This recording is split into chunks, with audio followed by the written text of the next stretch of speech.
আজকে তোমাদের সাথে একটা গল্প শেয়ার করি চলো। একবার আমি টিউশন থেকে আসার সময় খুব বৃষ্টি হচ্ছিল। আর তখন কিছু জায়গায় কাদা জল জমেছিল, আবার কিছু জায়গায় ভালো জলও জমেছিল।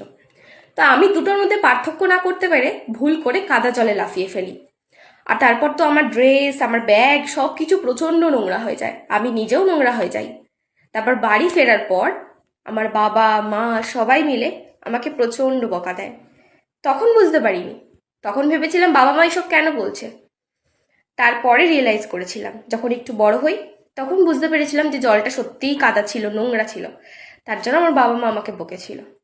তাই এখন যখন বড় হওয়ার পর সেটা রিয়েলাইজেশন হয়েছে, তাই যখনই আমি কাদা জল দেখি আমি সব সময় সেটার থেকে দূরত্ব মেনটেন করি। সেটা যদি একদিকে থাকে আমি অন্য দিক দিয়ে দূর থেকে হাঁটি, যাতে আমার কাদা জল লেগে আমার জিনিসপত্রগুলো আর নোংরা না হয়, আমি নিজে আর নোংরা না হই। আর ওই কাদা জলটা ভাবতো আমি বোধহয় তাকে ভয় পাচ্ছি, তার জন্য তার থেকে দূরে দূরে থাকছি। আর এই গল্পটা কোনো কাদা জল বা ভালো জলকে নিয়ে ছিল না।